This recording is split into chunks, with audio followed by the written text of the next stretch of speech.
The hum of the jet engines was a constant drone, a white noise that did little to quiet the chaos in my mind. I stared out the small oval window at the endless expanse of clouds below. A fluffy, serene ocean of white. It looked so peaceful. A stark contrast to the storm raging inside me. Beside me, Maria's eyes were closed, her head resting against the seatback. Her son, Leo, was asleep on her shoulder. All three of us looked exhausted. But beneath the fatigue, a grim determination was etched onto our faces. We were flying to Zurich, Switzerland, running from everything we had ever known. Who would have thought? My own voice echoed in my head. That a single shattered cactus could destroy a life and at the same time, create a new one. It all began a week ago, in our condo in Chicago. That Saturday morning had been unusually quiet. My husband, Art, had left for Denver at dawn. A major project, he'd said. A full month on site. Long trips were normal for him. A senior project manager for a massive commercial real estate firm. I was used to the silence in our spacious high-rise condo. But no matter how familiar it was, a quiet loneliness always crept in. Late morning sun streamed through the floor-to-ceiling windows of our bedroom, bathing the room in a warm, bright light. I looked around the space we decorated together. A chic blend of modern and industrial. It was my whole world. The nest we had built. But now, with just me in it, it felt too big. Too empty. To keep myself from spiraling, I decided to finally rearrange the room. I'd wanted to move the heavy, solid oak dresser from the foot of the bed to the wall by the window for months. Art hated change. He liked everything in its designated place. But this time, I wanted to surprise him. He'd come home to a new, more beautiful view. Maybe he'd even like it. I started immediately, clearing the small items out of the way before putting my shoulder into the heavy dresser. It was heavier than it looked. I had to use all my strength to push it, inch by painful inch. Sweat beaded on my hairline. But I was determined. Finally, I maneuvered it into the perfect spot against the window. I stepped back, breathing heavily, admiring my work. Yes, much better. The room felt more open, more dynamic. But then, my eyes caught something that made my smile falter. Art's cactus collection. Lined up on the wide windowsill were dozens of pots. A bizarre and beautiful army of cacti in all shapes and sizes. They were his prized possession. His babies. He cared for them more meticulously than he cared for me. Sometimes, he'd measure the soil moisture, give them precisely timed morning sun, and talk to them as if they could understand. Among them, one stood out. It was a large, strangely shaped cactus with long, formidable spines. Art called it the General. He'd acquired it about 3 years ago, and it had been his favorite ever since. Whenever he left for an extended trip, he'd leave me detailed, written instructions for the General's care, while the others just got a simple water once a week. I looked at the shelf of cacti, now sitting directly above the new placement of the dresser. It looked awkward. More importantly, I'd be risking a painful prick from its spines every time I opened a drawer. I had to move them, at least temporarily. But where? The balcony was already home to my orchid collection. The kitchen had no space. After a moment's thought, I decided to move them to a bookshelf in the hallway. It didn't get much sun, but it would only be for a little while. When Art got back, we could find a new, permanent home for them together. I started with the smaller pots, carefully moving them one by one. They were manageable. But when it was the General's turn, I hesitated. It wasn't just the biggest. It had the most menacing spines, and its heavy terracotta pot looked seriously substantial. I pulled on a pair of thick gardening gloves for protection, then carefully slid my hands under the pot and lifted. It was far heavier than I expected, as if it contained more than just soil, something dense, something with real weight. I walked slowly, deliberately, carrying the General through the middle of the room. Everything was going fine. But then, my gaze drifted to a photograph on the bedside table. It was our wedding picture. In the photo, Art and I were looking at each other, our eyes filled with a love so bright it was almost tangible. We looked so happy that day. But lately, looking at that picture brought a pang of sadness. Something between us had changed over our 6 years of marriage. The connection had faded. We talked less. Our intimacy had dwindled. I was lost in thought. So lost that I didn't see the corner of the area rug that had curled up slightly. My foot caught. It happened in an instant. My body lurched forward. The heavy pot slipped from my grasp and crashed to the hardwood floor with a sickening shatter. Crack. The terracotta pot exploded into large and small pieces. Soil spilled out across the floor. The poor general lay on its side, several of its spines broken. "Oh, God," I whispered, my heart pounding with shock and fear. I was going to be furious. I could already picture his stony, disappointed face. He wouldn't yell, but his silence was 100 times worse than any shouting. But what was done was done. I had to clean it up. Fast. I ran to the kitchen for a dustpan and brush. Returning to the bedroom, I knelt at the scene of the crime. I carefully began sweeping up the spilled dirt, trying to gather it all into a neat pile. It was then that I noticed something odd mixed in with the soil. It was a small, metallic object, glinting in the morning light. At first, I thought it was just a piece of debris that had fallen into the pot when Art was repotting it. But when I picked it up for a closer look, I frowned. It was a key. A tiny, delicate key, like one you'd use for a mailbox or a small lockbox. What was a key doing in a cactus pot? I turned it over in my hand, confused. Had Art dropped it in by accident? But if he had, why hadn't he retrieved it? I set the key aside and continued cleaning. Then, my fingers brushed against something else. This time, it was a small, sealed plastic bag, caked with dirt. I carefully wiped it clean and held it up to the light. Inside was a thumb drive. A plain black thumb drive. No logos or labels. What was this? A thumb drive? In a cactus pot? Why would Art hide it here? 1,000 questions flooded my mind. But I had no answers. I placed the bag thumb drive next to the key and began to sift through the remaining soil. With my hands. More deliberately now. I was searching. Though I didn't know for what. My efforts were not in vain. At the very bottom, almost resting against the largest shard of the broken pot, I found one more item. It was a small metal tin, smaller than a pack of matches. Its surface tarnished with a thin layer of rust, as if it had been buried for years. I picked it up, turning it over, looking for a keyhole, and there it was. On one side, a tiny lock, which looked like a perfect match for the key I had just found. My heart began to race. What was this? A secret stash my husband had created inside an ordinary houseplant. What had he been hiding from me all these years? I looked at the tiny key, then back at the metal tin in my hand. To open, or not to open. One side of me knew this was Art's private property. I had no right to pry without his permission. But the other side screamed. Why would he hide something in such a bizarre place unless he was hiding it from me? Our family had no secrets. At least, that's what I had believed until this very moment. After a brief hesitation, curiosity won. I picked up the key, inserted it into the lock on the metal tin, and slowly turned it. There was a soft click. The lid popped open slightly. I held my breath and lifted the lid the rest of the way. Inside, a single, tightly rolled piece of paper. I gently took it out and unrolled it. It was an old photograph. The paper had yellowed with age, its edges slightly curled. In the picture, a young woman was holding a baby in her arms.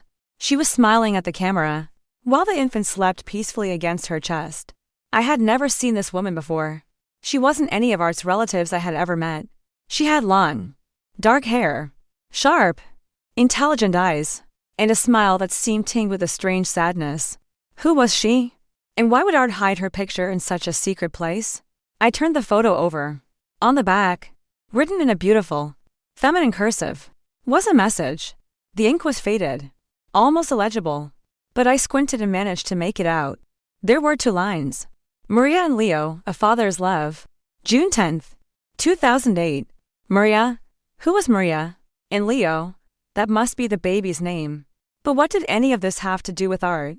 Why was this hidden? I put the photo back in the tin and picked up the plastic bag containing the thumb drive. Now, my need to know was overwhelming.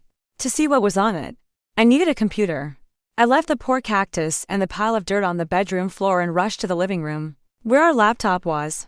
My hand trembled slightly as I booted it up and inserted the thumb drive into a USB port. A moment later, a file window popped up on the screen. There were several folders, each named with a jumble of letters and numbers that meant nothing to me. They gave no clue as to their contents. I clicked on the first folder I saw. It was filled with PDF files. I double-clicked the very first one, and what appeared on the screen made my breath catch in my throat. It was a scanned copy of a marriage license. But it wasn't mine. And it wasn't just Art's. The license was issued to an Arthur Collins and Maria Santos. But what made my blood run cold was the box for marital status. It declared them husband and wife. I scanned down to the date of the marriage. May 15th, 2008. Years before I had even met Art. The next file was a birth certificate for a baby boy named Leo Collins. Date of birth, June 10th, 2008, the same date as on the back of the photograph. Mother's name, Maria Santos. And the father's name, the name on that document caused my entire world to shatter. Father, Arthur Collins, my husband. My vision blurred. The room spun around me. How could this be? Art had a child he had never once mentioned to me. And another woman, this Maria. Who was she? I forced myself to stay calm and open the next files. A desperate, frantic search for some kind of mistake. Some explanation. It had to be a misunderstanding. But the more I opened, the harder the truth slapped me in the face. There was the official marriage certificate for Arthur Collins and Maria Santos. The deed to a single-family home in Naperville, a suburb of Chicago. In both their names, a life insurance policy naming Maria and their son, Leo, as the beneficiaries. It felt like a punch to the gut. Art was already married. He had another family. But how? We had been married for 6 years. My mind raced, frantically calculating the dates. He married Maria in 2008. My wedding to Art was in 2016. That meant, when he married me, he was still legally married to another woman. For all these years, what had I been? The other woman? A second wife?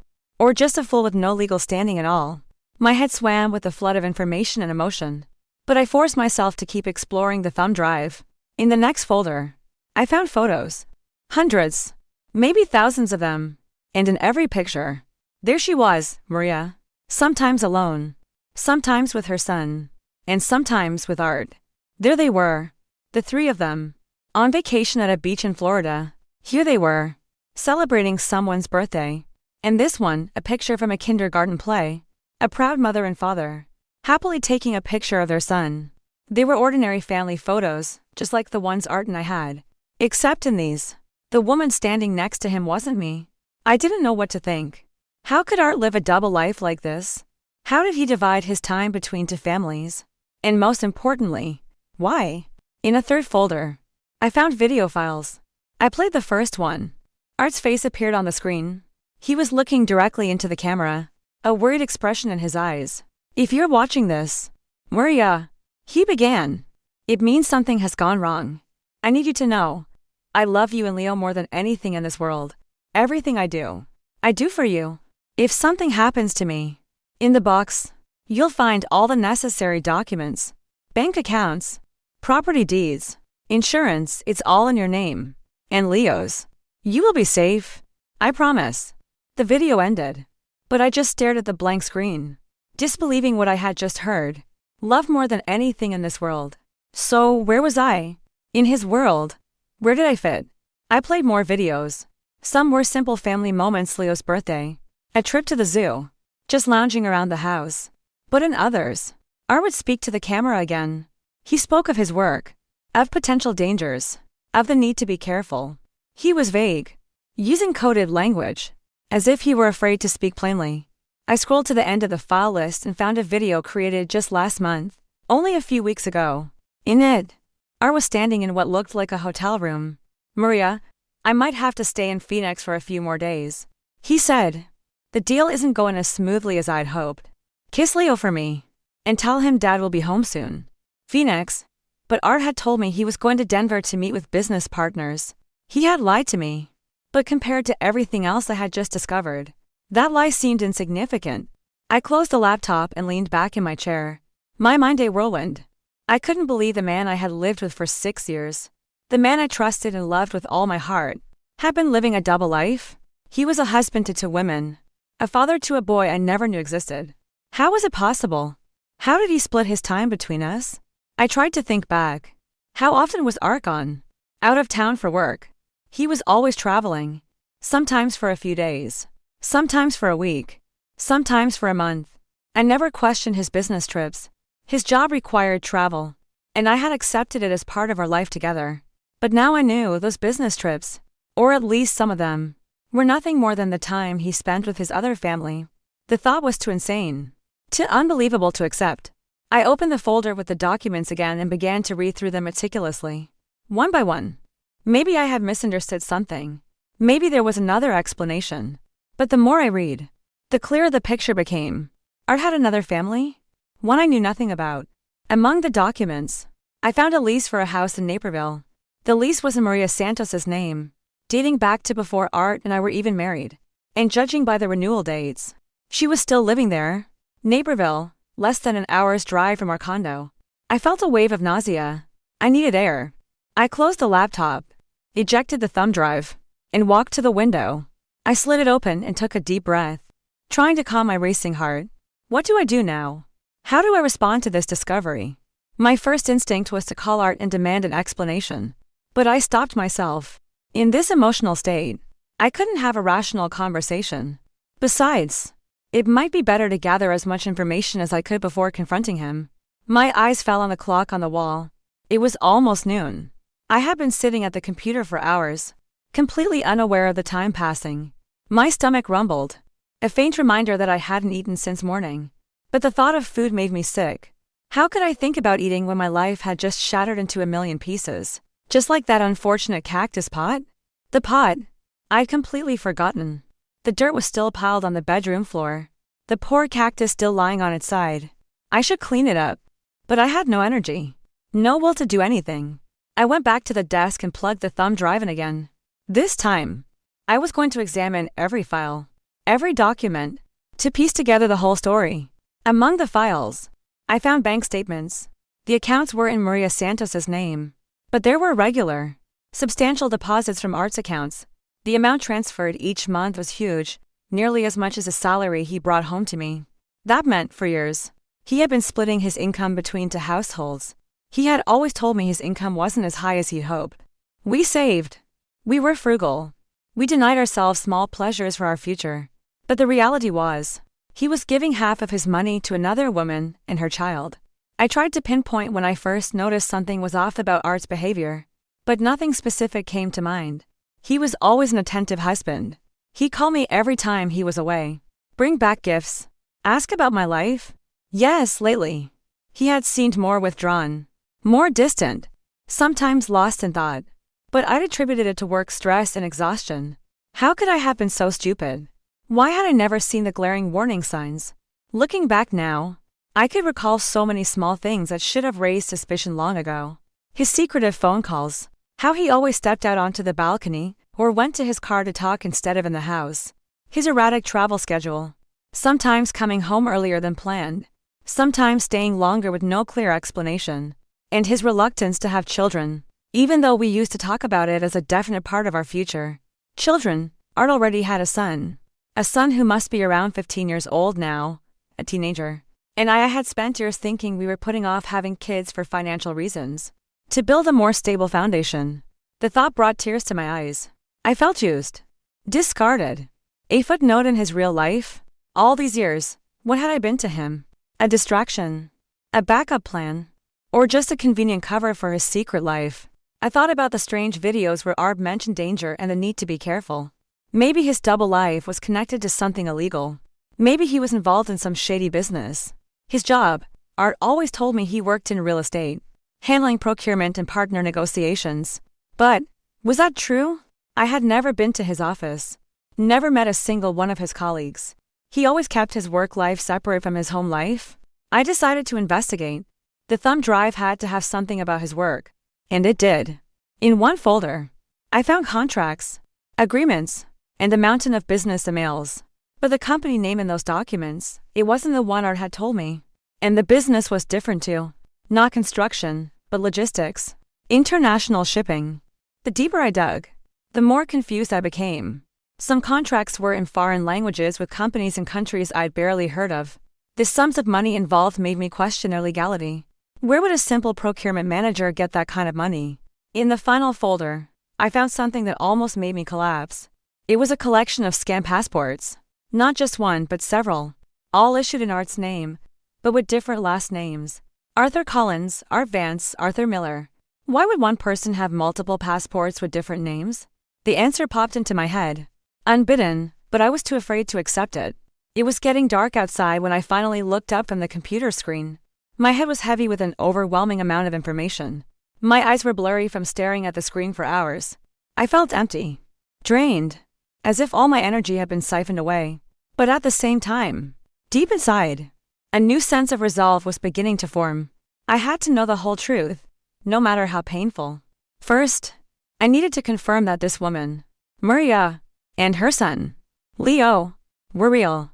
Not just an elaborate fabrication. Photos and videos could be faked. Documents could be forged. I needed undeniable proof. I picked up my phone and opened a social media app. If this woman was real, she would have a profile. Photos. Friends. I typed Maria Santos into the search bar. The results were overwhelming, too many profiles to check. I needed to narrow it down. I went back to the thumb drive and found Maria's date of birth in one of the documents, February 27, 1985. She was 3 years older than me. I added that to the search, and the number of results dropped significantly. Now, I had to compare profile pictures with the old photo from the tin box. After a few minutes of scrolling, I found her. Her profile was private, with very little public information. But her main profile picture was unmistakable. It was the same woman, the long dark hair, the sharp eyes, and the sad, enigmatic smile. She just looked older now, which was to be expected. I scrolled through the few public posts I could see, and I found a couple of photos of a teenage boy. He had a startling resemblance to Art. The same eyes, the same mouth, even the same smile. A small dimple appeared at the corner of his mouth. Something I had always adored about my husband. There was no more doubt. Maria and Leo were real. They were real people, not products of some twisted imagination. And it seemed they were Art's real family. His true family. I kept scrolling through Maria's feed and came across a post from last week. The picture was of a beautifully set dinner table, a birthday cake in the center. The caption read, "Happy birthday, my love. May all your dreams come true." Art's birthday was last week. He celebrated it while he was out of town for work, which I now understood meant he was celebrating with his other family. Bitterness and pain surged through me again. I threw my phone onto the sofa and let out a loud, gut-wrenching sob. I cried harder than I had in years. All the accumulated tension, the shock of the discovery, the pain of betrayal, it all came pouring out with my tears. I don't know how long I sat there crying. Maybe a few minutes, maybe an hour. When I finally calmed down, the sky outside was completely dark. I felt empty, but also strangely lighter, as if I had cried not just for the pain, but for my old self, the naive woman who had trusted her husband completely. I picked up my phone again. Now I had to learn as much as I could about this Maria. Who was she? What did she do for a living? How long had she known Art? Even with a private profile, I could glean some information from the public sections. Her workplace, a company called East West Transport, based on the name, likely in shipping or logistics, the same business I had just discovered Art was really in. A few mutual friends, similar interests, nothing special, nothing that explained why Art needed a double life. I paused. If Maria truly believed she was Art's legal wife, she probably had no idea I existed. Or did she? Maybe she was a victim in this, just like me. I had to talk to her, face to face. But how? I couldn't just send her a message. "Hi, I'm your husband's other wife. Want to meet up and discuss our situation?" It sounded like a cheap soap opera plot, but I needed answers. And it seemed Maria was the only person, besides Art, who could give them to me. I went back to the documents on the thumb drive and found the address of the house Maria was leasing. Naperville, Raintree Lane, number 15. I wrote down the address, my mind racing. What should I do? Drive to Naperville now? It seemed crazy. But sitting here, waiting for Art to come back, pretending nothing had happened, that was even crazier. Besides, I had no idea when he would actually return. He said a month, but I knew now I couldn't trust a single word he said. The decision made itself. I was going to Naperville. I would go find this Maria tomorrow morning, and I would talk to her. Maybe she knew more than I did. Maybe she was a victim of Art's deception, just like me. Or maybe she was a willing accomplice in his secret life. Whatever the case, I had to know the truth. Once the decision was made, I felt a strange sense of relief. At least now I had a plan. Something concrete to hold on to in the middle of this chaos. I got up from the sofa and walked to the kitchen. Even though I had no appetite, I knew I had to eat something. Today had been brutal, and tomorrow would be even harder. I needed strength. I opened the fridge and made a simple dinner. my hands moving on autopilot, my mind still swirling with the newly revealed secrets. How did Art manage a double life? How did he lie to both of us without raising suspicion? And most importantly, why? Why did he need two families? 2 homes? 2 lives? The financial aspect still bothered me. Supporting 2 families required a lot of money. Where did Art get it? A regular job at a logistics company couldn't possibly pay that much. Maybe he really was involved in something illegal.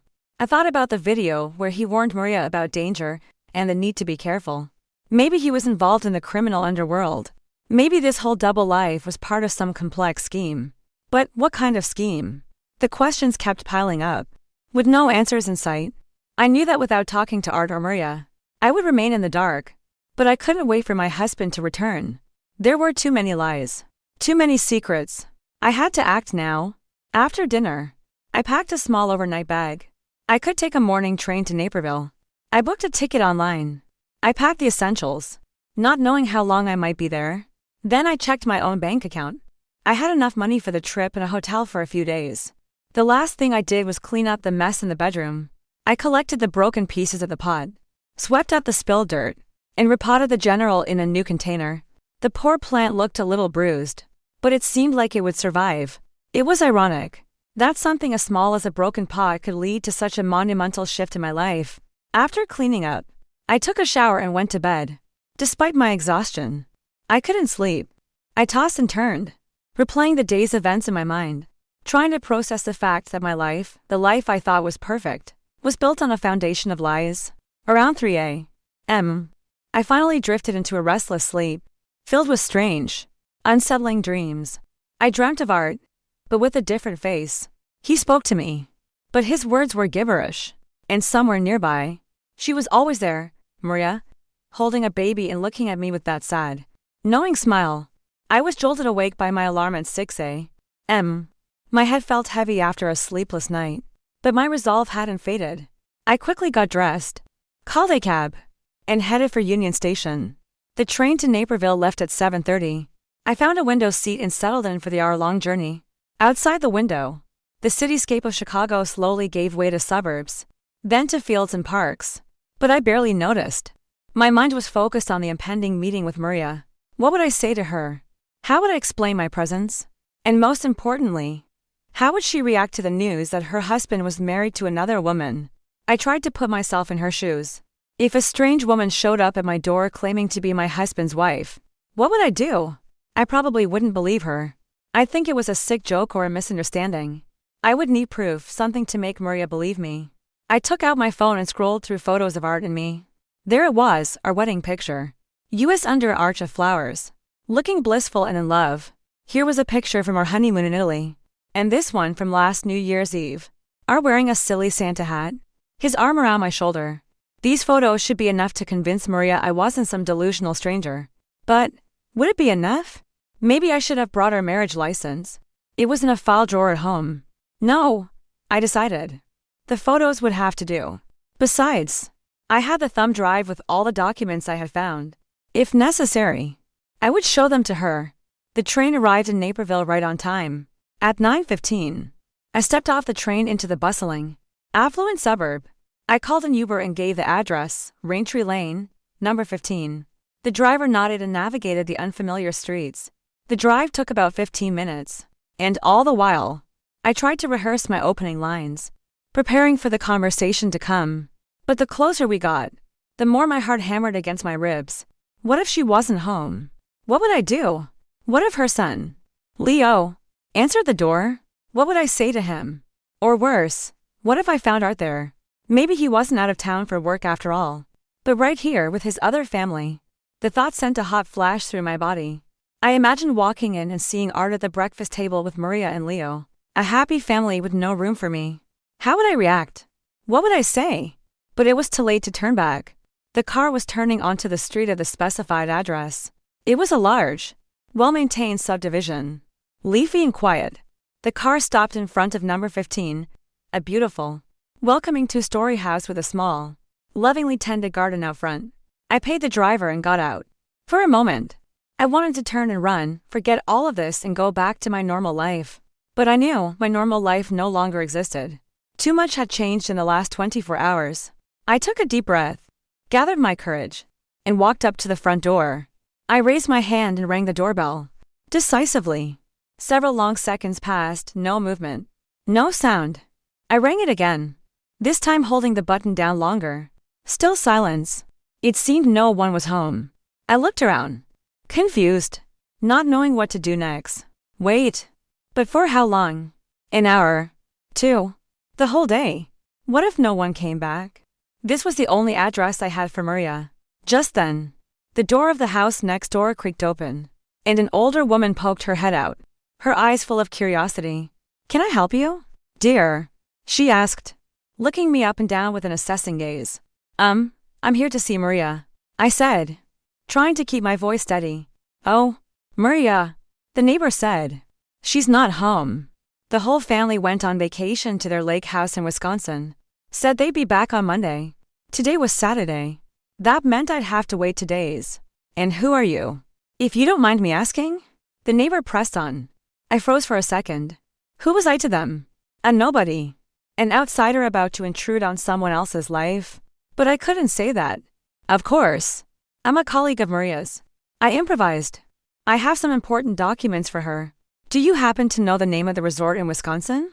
The neighbor squinted at me suspiciously, as if she didn't quite believe me. But then she must have decided my question was harmless enough. "That I'm not sure of, dear. I didn't ask for that much detail," she replied. "But I do have her cell number. If you need it. For emergencies. That would be wonderful." "Thank you," I said, grateful. The neighbor disappeared inside and returned with a small piece of paper, with a phone number scribbled on it. "Here you go," she said, handing it to me. "I hope it's not anything too urgent." "No.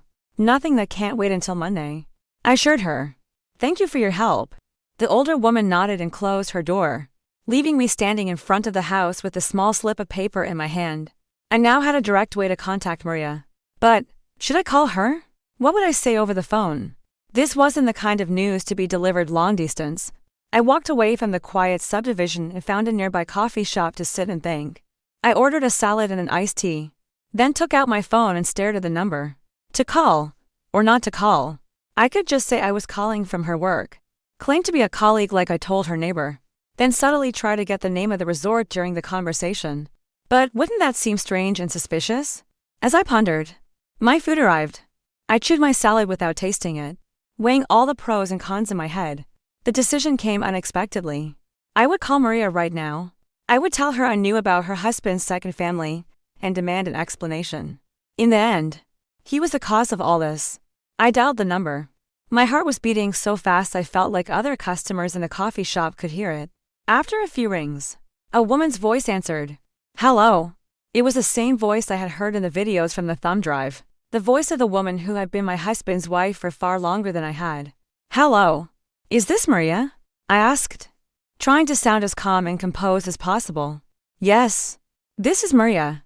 Who is this?" she replied. I hesitated for a moment. How should I introduce myself? What ploy could I use to get a meeting with her? "My name is Claire," I said, deciding against using a fake name. I have something very important to discuss with you. It's about Art." The line went silent for a moment. Then Maria asked cautiously, "Art? Are you a colleague of his?" "Not exactly," I answered vaguely. "It's a personal matter, a very important one. I'd rather discuss it in person, not over the phone." Silence again. I could almost feel her distrust and suspicion through the phone. "I'm not sure I understand," she finally said. "I'm not in Chicago right now. I know you're in Wisconsin," I said. "Your neighbor told me. I can drive there if you give me a clear address. You went to my house." There was clear alarm in her voice. "Who are you? What do you want?" I knew I was scaring her, but I saw no other way to get her to meet me. "Please, don't be afraid." I tried to calm her. "I'm not going to hurt you. I just need to talk to you about Art, your husband." I emphasized the last word, hoping it would make her think. And again. Silence. This time. Longer than before. When she finally spoke, her voice was tense. "How do you know Art?" I took a deep breath. It was time for the truth. Should I tell her now, or wait until we met? "I'm his wife," I said simply. "We've been married for 6 years. There was a soft gasp on the other end of the line, and then she hung up. Maria had hung up on me. I sat motionless, staring at the blank phone screen, not knowing what to do next. Call her back? But what would I say? She was clearly shocked, probably didn't believe me, and wouldn't want to talk anymore. But I had to meet her. I had to know the whole truth. About Art. About his double life. About his secrets. I tried calling again. But this time, her phone went straight to voicemail. It seemed she had decided to avoid any further contact. Well, if the mountain won't come to Muhammad, then Muhammad must go to the mountain. I decided to drive to Lake Geneva and find her resort myself. It was like looking for a needle in a haystack. But I had no other choice. I paid for my food and left the coffee shop, heading back to my car, which I'd left at the train station. The drive to Lake Geneva would take about 2 or 3 hours. Along the way, my mind kept turning over the situation. What if Maria really had no idea I existed? What if the news of her husband's second wife was as shocking to her as the news of her was to me? Maybe that's why she hung up out of sheer shock and disbelief. But on the other hand, what if she knew? What if she had known about Art's double life all along and was part of it? Maybe they had been conspiring to deceive me for all these years. The thought ignited a fresh wave of anger in me. How could they do this? How could Art do this to me and to her? Was he happy living a lie? Deceiving to women? Playing a double game? When I reached the Lake Geneva area, I began to face a real problem. The area was packed with resorts and hotels, from small inns to massive complexes. There were hundreds of them. How would I find the one she was staying at? I had no information other than her name. I drove around, stopping at the reception of a few large resorts. But no one would give out guest information due to privacy policies. I was starting to feel hopeless and defeated. I pulled over on the side of the road under a large tree and took out my phone again. Maybe I should try calling her one more time. Maybe she had turned her phone back on. To my surprise, this time, it rang. She picked up almost instantly, as if she had been waiting for my call. "I want to meet you," she said without any greeting. "In 1 hour. At a coffee shop called The Roost. It's on the main drag. Do you know it?" I told her I would find it on the map. "Yes, I'll be there." "Good," she said, her voice still tense. "And come alone. Don't bring anyone. Don't call the police. This is between us." "Of course," I assured her. "I'll be alone." The line went dead. I sat in my car, phone in hand, not quite believing my luck. Maria herself had suggested the meeting. She had set the time and place. That meant she wanted to talk to me as much as I wanted to talk to her. I found the coffee shop on my map. It was about 10 miles from where I was. I had plenty of time to get there. I arrived in front of the coffee shop 45 minutes later, with 15 minutes to spare. The Roost was a charming little wooden building, nestled in a beautiful garden. There was a parking lot in front with a few cars. The place was quiet and private, perfect for the conversation we were about to have. I went inside and scanned the room. There were only a few customers, an elderly couple by the window, a group of teenagers at a large table in the corner, and a woman sitting alone at a table in the back. I recognized her instantly, even though I had only seen her in photographs. "Maria." She noticed me too and gave a slight nod, inviting me over. I walked straight to her table, feeling my heart pound. This was it. The woman who had been my husband's wife for far longer than I had. The woman who had given birth to his son. The woman whose existence had completely upended my life. Up close, she looked a little older than in the photos. Her long, dark hair was streaked with a few strands of gray. Her eyes looked tired, with fine lines at the corners of her mouth. But she was still beautiful, with a simple, understated elegance. "Hello," I said, stopping at her table. "I'm Claire." We spoke on the phone. She looked at me intently, as if assessing something. Then she gestured for me to sit. "You said you're Art's wife?" she said after a moment of silence. "Is that true?" I nodded and took out my phone, pulling up her wedding photo. "Here. We were married 6 years ago." Maria took the phone. She stared at the picture of us, smiling happily at each other. Then she swiped through the other photos in the album. Her face remained impassive, but I noticed her knuckles were white from gripping the phone so tightly. 6 years, she said softly. "You've been married for 6 years." "Yes," I confirmed. "And you and Art, how long?" 16 years, she replied, handing the phone back to me. "We were married in 2008, before Leo was born." 16 years. That meant when I married Art, He had already been married to Maria for 10 years. 10 years in which he had another house, another family, another life. So, you never knew about me? I asked, though I already knew the answer. Maria shook her head. No, of course not. Do you think I would let my husband marry another woman? That's insane.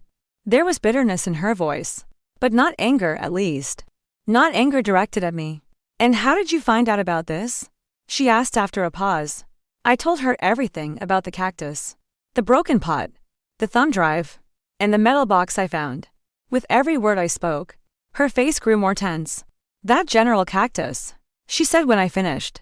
He's had it forever. As long as I can remember. I was never without it. Even when he traveled for work, he took it with him. I always thought his attachment to that plant was strange, but I just dismissed it as a personal quirk. And the thumb drive? She asked. What did you find on it? I told her about the documents, the photos, the videos, and what Art had said to her in those videos about the potential danger and the need to be careful. When I mentioned the videos, Maria flinched. I've never seen those videos, she said. He never showed them to me. Never told me he recorded anything like that for me.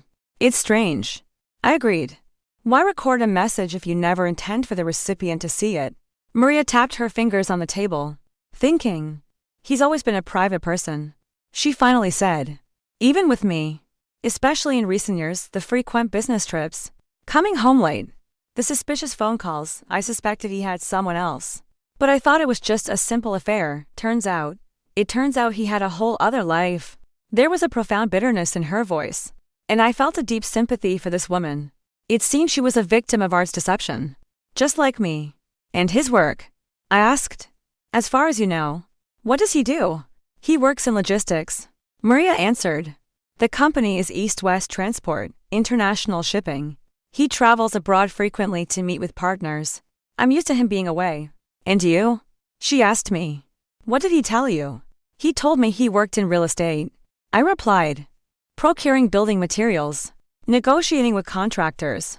We looked at each other, and in that moment, a silent understanding passed between us. Two women, deceived by the same man, had become unlikely allies. So, he lied to both of us. Maria said. The question is, why? Why would he need two families? 2 lives? What does it all mean?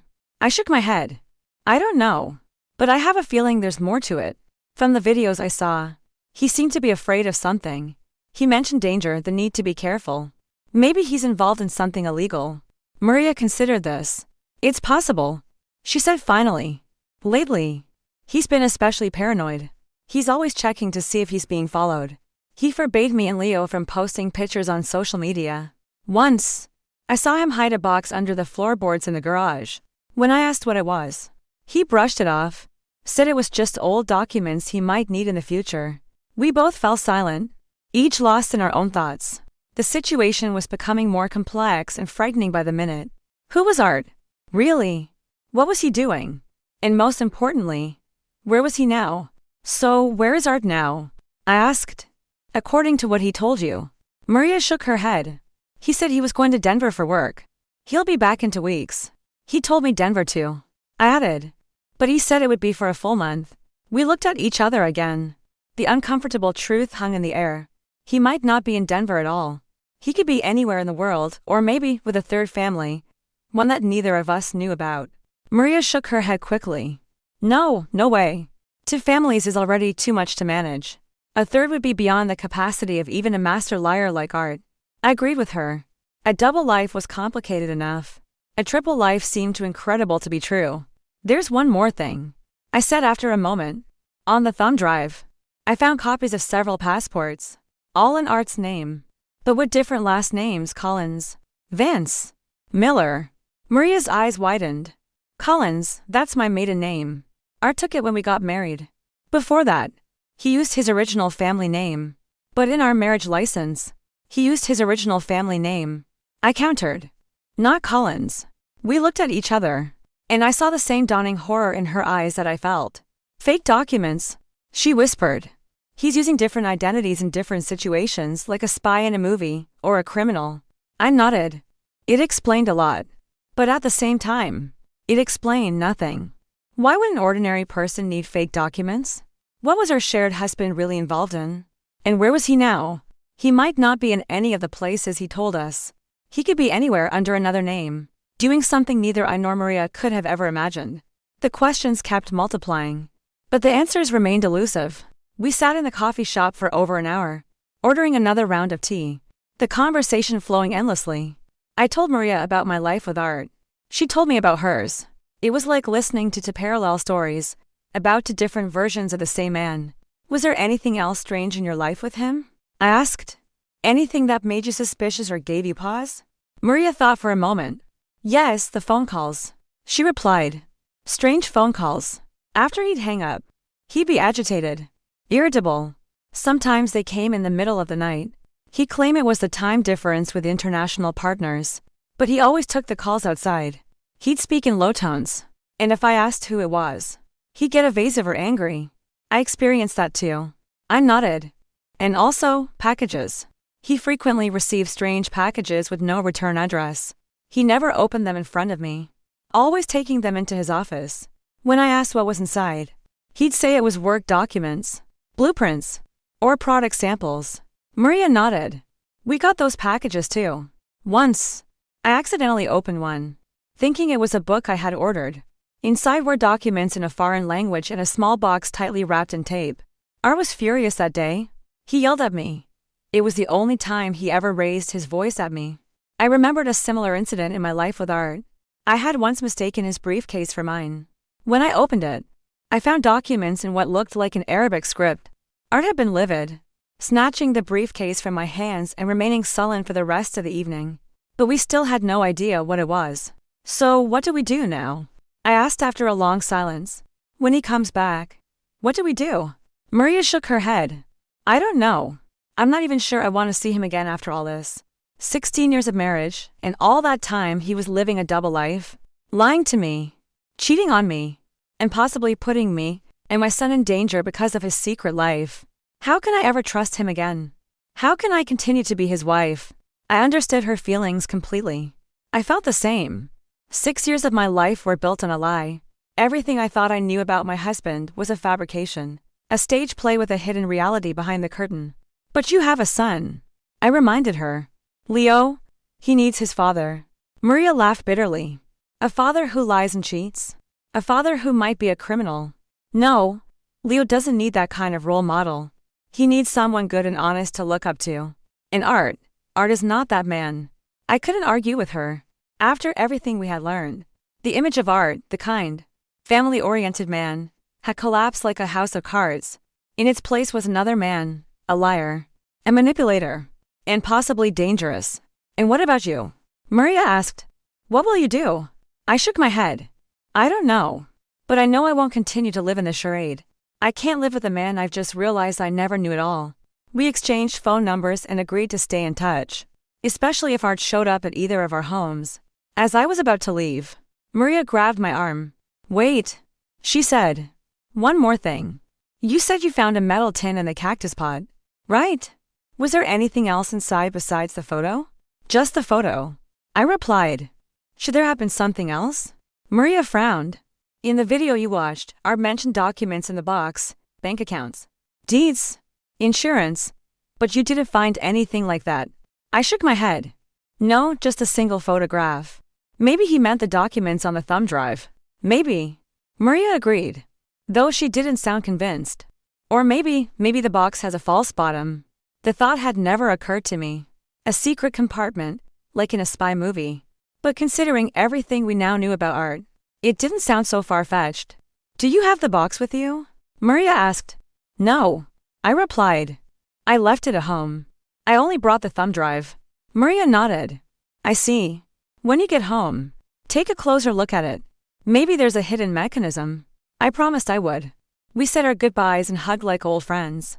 Even though we had only known each other for a few hours, it was strange how shared misery could bring people so close.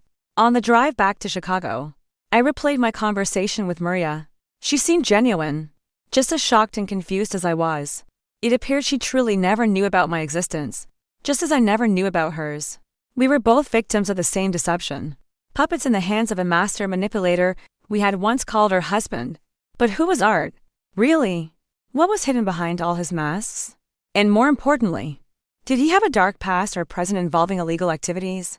As we suspected, I arrived back in Chicago late at night, exhausted and emotionally drained. But with a firm resolve to uncover the whole truth, I decided to check into a hotel near the train station for the night and go back to the condo in the morning. I needed to examine that metal tin again, meticulously, to study all the documents on the thumb drive one more time. Maybe I would find another clue. And then I would decide what to do next. How to rebuild my life after everything I had learned. The hotel was a small, cozy place with friendly staff. I checked in, went up to my room, and collapsed onto the bed. It had been a long, emotionally turbulent day, but despite my exhaustion, I couldn't sleep. My mind was still racing with thoughts of Art, his double life, and his secrets. I decided to look at the files on the thumb drive again. Maybe I had missed something the first time, something that would help solve this puzzle. I opened my laptop, inserted the drive, and began to systematically go through the files. I paid special attention to the videos where Art spoke to Maria about potential danger. In one video, dated a year ago, Art looked particularly stressed. He spoke quickly, anxiously, glancing around as if afraid of being overheard. "Maria," he began, "if you're watching this, it means something has gone very wrong. It means I couldn't come back as I promised. In the box, you'll find all the necessary documents, deeds, accounts, everything you and Leo need to be safe. If something happens to me, find Victor. He knows what to do. And remember, I have always loved only you and Leo. Everything I did for you." The video ended, and I sat there, staring at the screen. Art had mentioned a box and documents inside it, but in the tin I found, there was only a photograph. No documents, no deeds, nothing that could guarantee Maria and Leo's safety. And who was this Victor? Art hadn't provided a last name or any contact information. How was Maria supposed to find him? And what did this Victor know that could help them in a crisis? The questions kept piling up. I continued to browse the files, hoping for another clue. In the documents folder, I found a strange file with no extension. It couldn't be opened by any standard program. I was about to skip it, but then I noticed its file name, Victor, the same name Art had mentioned in his message to Maria. I tried opening the file with various programs, but with no success. It seemed to be encrypted or password protected. This only piqued my curiosity further. What secrets were hidden inside? What crucial information had Art stored in this file? I remembered the multiple passports on the thumb drive. Maybe one of them belonged to this Victor. I opened the passport folder again and examined each file carefully. And just as I suspected, one of them was issued to a Victor Vance. But the photograph, it was Art's. So Victor was another one of my husband's identities. One of his many personas. My head was spinning. Who was the man I had lived with for 6 years? A simple project manager? A duplicitous bigamist? Or a criminal with multiple passports? Or was he someone I could never have imagined? It was very late when I finally closed the laptop and fell into bed. Exhaustion took over, and I drifted into a deep, restless sleep, filled with bizarre images and a vague sense of dread. I was startled awake by a text message alert on my phone. It was early morning. The sky outside was just beginning to lighten. I grabbed my phone to check the screen. The message was from Maria. "I'm in trouble. Someone broke into the lake house.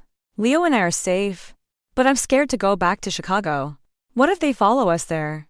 I immediately tried to call her back, but the call went straight to voicemail. I tried sending a text, but it failed to deliver. What was happening?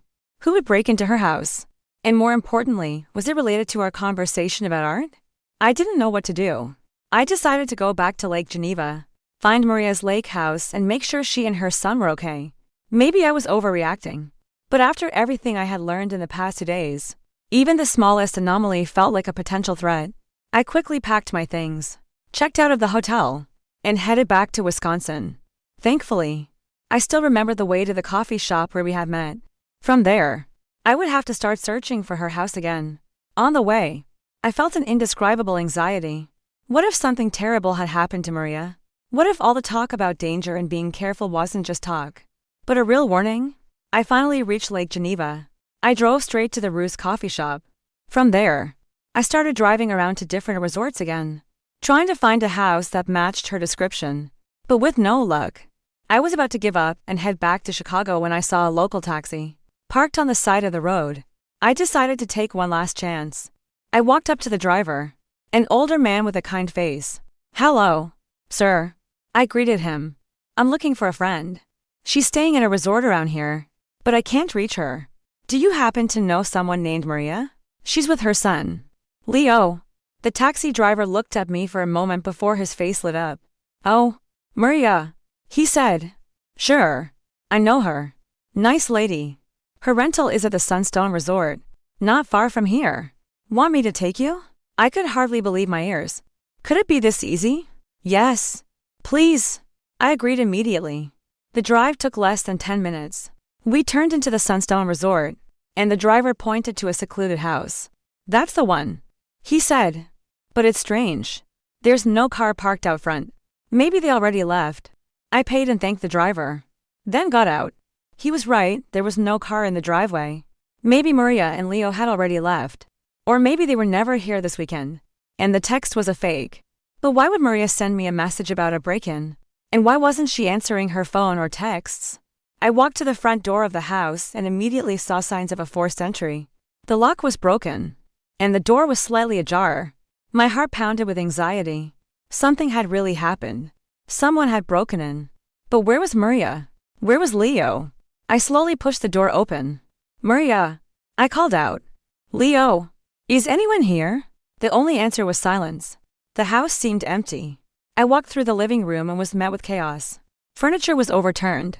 Drawers were pulled out, and belongings were strewn across the floor. It looked like someone had been searching for something, and they had done it in a hurry, without any regard for the damage. I went upstairs, the same scene. Devastation. Chaos. Clothes had been ripped from closets and thrown onto the beds. Bedside table drawers were pulled out completely. What happened here?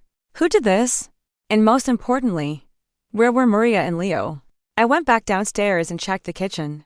It was less chaotic, but still showed signs of disturbance. On the table were two half-empty cups of tea, indicating they were here when the intrusion happened. Maybe they heard something and tried to escape. But where did they go? And why wasn't Maria answering her phone? I went out to the back porch. From here, I could see a garden and a small forest behind it. Maybe they ran there to hide among the trees. "Maria!" I shouted again. "Leo! It's Claire. Are you here?" The only reply was a rustling of leaves and the chirping of birds. It seemed no one was around. But where could they have gone? They had no car, and the nearest town was miles away. I went back inside, feeling a growing sense of dread. Something had definitely happened, something bad. But what was it? And how was it connected to Art and his secrets? As I was surveying the living room again, I noticed something shiny under an overturned chair. I bent down and picked it up. It was a cell phone. The screen was shattered, but the device was still on. I pressed the home button, and the lock screen lit up, a picture of Maria and Leo. This was her phone, the same one she used to text me this morning. This meant she was here when she sent me the message. And it seemed that shortly after, something happened. Something that made her drop her phone and run. Or, she was forced to flee. The thought sent a chill down my spine. What if Maria and Leo didn't just run and hide? What if they were abducted? What if all the talk about danger was a real, imminent threat? But who would abduct them and why? Was it related to Art, to his secret business? Or to our meeting yesterday? Maybe someone had been following us, knew what we talked about, and decided to act. I didn't know what to do. Call the police? But what would I tell them? That my husband's other wife from his secret second family had disappeared with her son after we met to discuss his double life? It sounded like the ramblings of a madwoman. I decided to search the house again, hoping to find some clue, some trace of what happened to Maria and Leo. In what looked like Art's home office, the chaos was just as bad. Desk drawers were pulled out. Papers were thrown everywhere. Books were knocked off the shelves. I started sifting through the scattered documents, hoping to find something useful. Most were just bills, receipts, old letters. Nothing that could explain what happened. But inside a book that had fallen to the floor, I found a folded piece of paper. It was a handwritten note. The handwriting was instantly recognizable. It was Art's. "Maria, if you're reading this, it means my fears have come true. They know about you and Leo. Don't try to contact me. Don't stay at home. It's not safe. Go to Athaya to Aunt Nuan's. You know the address. You'll be safe there. At least for a while. And don't tell anyone about Claire, no matter who it is. Do you hear me? This is a matter of life and death. Wait. The note in the original story said not to tell Pim. Now it's not to tell Claire. This makes no sense. The narrator is Claire. This is a huge plot hole. Let's fix this. Art must be warning Maria against someone else. A different name. Page from my notes. Yes. That works. Correction, rereading the note. Maria, if you're reading this, it means my fears have come true. They know about you and Leo. Don't try to contact me. Don't stay at home. It's not safe. Go to Kankakee, to Aunt Carol's. You know the address. You'll be safe there. At least for a while. And don't tell anyone about Paige, no matter who it is. Do you hear me? This is a matter of life and death. I read the note over and over, trying to understand its meaning. Art was warning Maria about danger. He said they knew about her and Leo. He advised her to go to Kankakee, to some Aunt Carol, and pleaded with her not to tell anyone about Paige. Paige? Who was Paige? Another woman in Art's life? Another secret? And who were they? Who was threatening Maria and Leo? And how was it connected to his double life? His secret business? The questions multiplied. But the answers remained elusive. But one thing was clear, Maria had probably found this note and followed Art's instructions. She had gone to Kankakee. Maybe that's why she wasn't answering my calls. She was on the run, trying to hide from an unknown threat. But what should I do? Go to Kankakee and find this Aunt Carol? Or go home, lock myself in my condo and wait for Art to return and demand answers? Or maybe I should go to the police, tell them everything I knew and let them handle it. I didn't have time to decide. The sound of a car pulling up outside cut through the silence.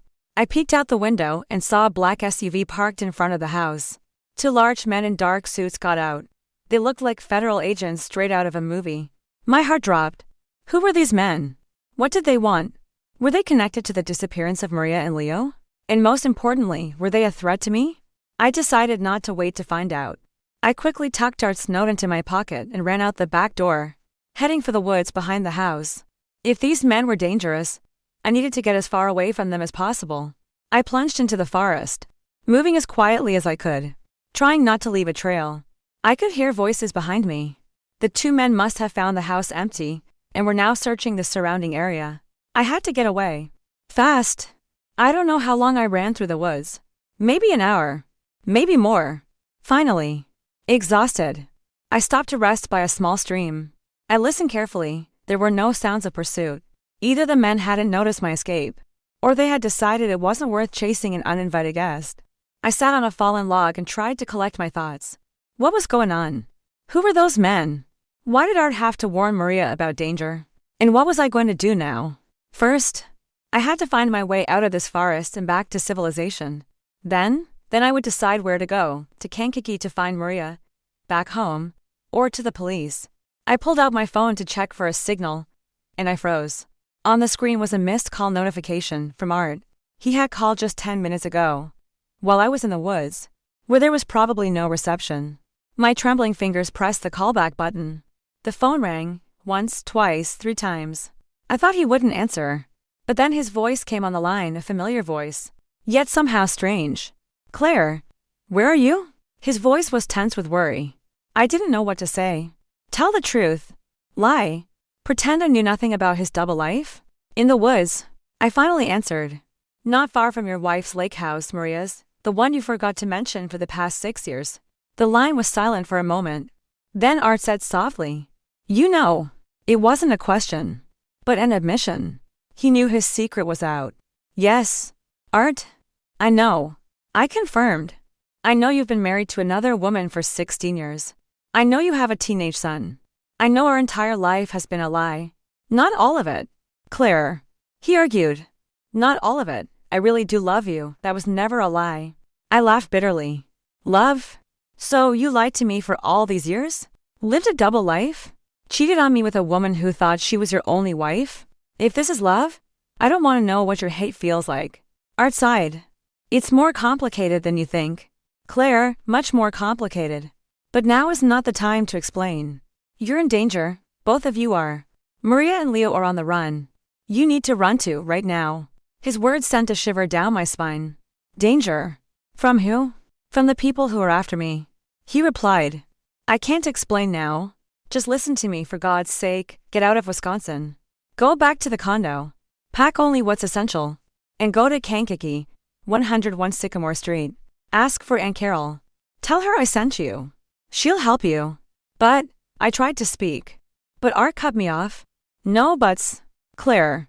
This is life or death. Your life. Claire. Do as I say. And be careful, someone might be watching you. Then he hung up, leaving me in a state of utter confusion. I decided to follow Art's advice. I would go to Kankakee. To this mysterious Aunt Carol. Maybe I would find Maria and Leo there. Maybe there I would finally get the whole truth about Art and his secrets. And maybe, there, I would actually be safe from whoever might be hunting me. I made my way to a bus station and bought a ticket for the next bus to Kankakee. When I arrived, I gave the address to a taxi driver, 101 Sycamore Street. The taxi stopped in front of a small, single-story house with a neatly tended garden. I took a deep breath and rang the bell. The door opened and standing before me was Aunt Carol, a kind-faced older woman who looked just as I had imagined. She quickly ushered me inside and locked the door securely behind us. And in the living room, I saw Maria and Leo. Claire. Maria exclaimed, jumping up from the sofa. Thank God. You're here. We were so worried about you. She hugged me tightly like an old friend, a fellow survivor. Coordinates 41. 1189 N. 87. 8821 W. Aunt Carol read from the small paper. Then nodded. I know where that is. It's an old abandoned quarry in the woods not far from here. Art must have hidden something important there, something to help you start a new life. So what do we do? Maria asked. Are we going to go there? Isn't it too risky? It's the only chance we have. I said firmly. We have to go. That night, the three of us, me, Maria, and Leo, set out again in Aunt Carol's old, beat-up car. We headed for the abandoned quarry, following the coordinates from the note. The dark, deserted road made my heart race, but having Maria and Leo by my side gave me a sense of comfort. We finally reached our destination, an old, overgrown quarry with crumbling stone structures. We used flashlights to search, looking for a clue from the note. The third molar. Upper right. Look at those stone pillars. Leo pointed to a row of ruins on our right. The third one, the one on the top. We moved closer and found it. At the base of the third pillar, one of the stones looked looser than the others.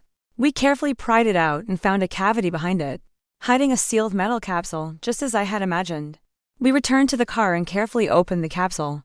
Inside were several items, a thumb drive, a microchip, and 3 passports, issued in new names for each of us.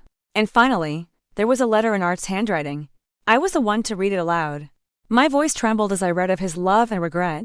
He explained everything, his work as an undercover operative, the danger, and his need to create a double life to protect everyone he loved. He had left us a fortune in a Swiss bank account, enough for all of us to start over comfortably. When I finished reading, tears were streaming down my face. I turned to look at Maria, expecting to see her crying too, expecting to see a mixture of relief and grief. But what I saw made my blood run cold. Maria wasn't crying. She was smiling. A cold, satisfied smile, a smile I had never seen before. Finally, she murmured, taking the passports and the thumb drive from my hands. It's ours. W, what do you mean? I stammered, my voice hoarse. Maria laughed softly, a humorless sound. What did you think this was all about? Claire. Love? Sacrifice? Don't be so naive. She glanced at Leo, who sat silently beside her, his face a blank mask. Art was brilliant, but he was too soft. He actually fell in love with you, and that was a huge mistake. A mistake that almost ruined our entire plan. Plan? I repeated, my mind going blank. Our retirement plan? She answered, waving the passports. This money, this new life. It was supposed to be for me and my son from the beginning. But then he wanted to include you, some clueless woman he met. It was too risky. Those men in the suits, they weren't just after Art. They were after this money. And Art knew he couldn't escape. So he created this whole elaborate scheme to deliver everything safely into my hands. My world shattered for a second time, more violently than the first. And me. Maria shrugged, her eyes devoid of any sympathy. You were a very useful tool. Claire, you helped us find everything much more easily. You made the whole story more believable. She opened the car door and got out. Leo followed her silently. Thanks for everything. Claire, she said one last time, before slamming the car door shut. Good luck finding your way home if you still have a home to go back to.